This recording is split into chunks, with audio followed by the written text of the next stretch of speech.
European explorers said this food saved their lives, but they didn't invent it, not even close.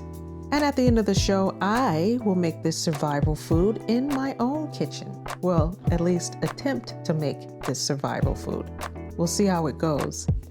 Welcome to Cookbook Junction. I'm your host, Salentia. You know, for centuries, people relied on this food. Entire expeditions depended on it.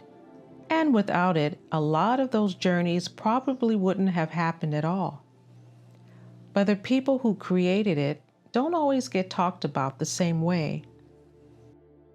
It starts with the hunt, then preservation, then turning it into something that could last for months, even years.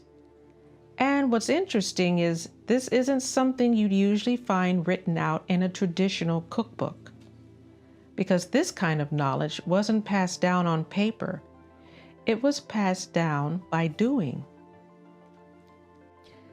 This food has a name. It's called Pemmican. The word Pemmican actually comes from a Cree word, Pemmican, meaning fat or grease. Which makes sense because that's really what holds everything together.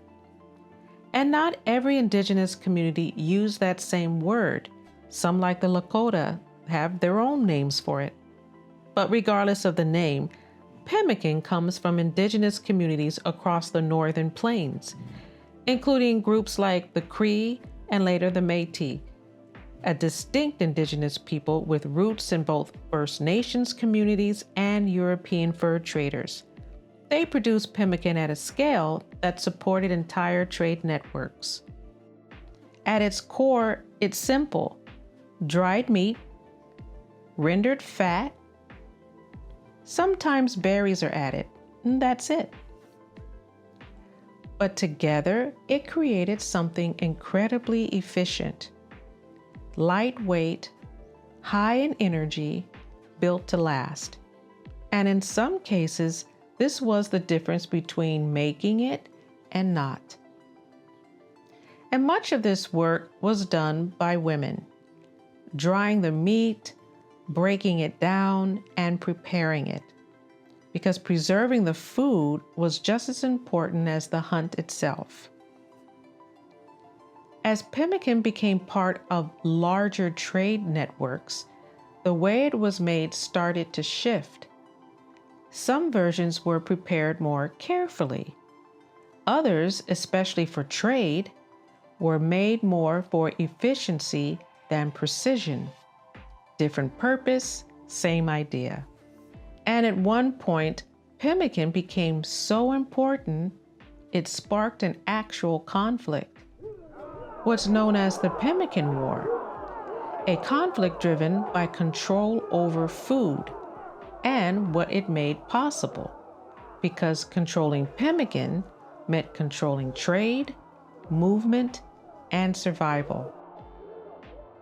When Europeans arrived, they started using pemmican quickly, but what they were relying on was knowledge that had already existed for generations, because pemmican wasn't discovered, it was developed over time. The process itself is simple, but very intentional. Okay, so I'm going to make an attempt to make pemmican here at home with just the basics. This is in no means the way to make it, but I just want to get an example since I've never made this before. I'm using crispy beef jerky. I'm also using some dried cranberries. You can use berries, and tallow, beef tallow.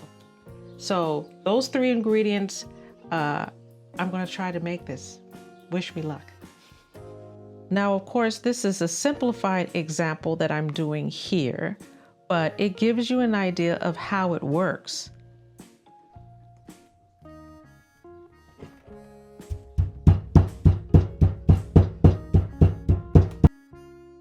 Here's the tallow.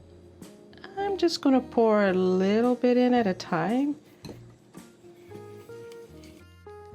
So here I'm just going to wait for everything to cool down. Sometimes overnight they say is best, but again, this is just a quick example that I'm doing here. I'm just going to put this in the refrigerator and leave it. Okay, it is time to taste this. It's been in the fridge for a few hours now. Again, never made this before. So it has solidified. Honestly, I'm not a huge beef jerky fan, but adding the berries to this gives it a nice little sweet taste to it. But I do appreciate what it takes to make something like this. But I'm glad I don't have to survive on it. Okay. And this isn't just something from the past. You can still find pemmican today, used for hiking, long trips, and situations where food needs to last. In a way, it's an early version of an energy bar, just without the branding. It wasn't made to be fancy. It was made to last.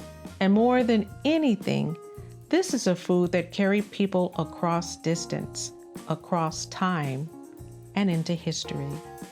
And that's what we explore here on Cookbook Junction.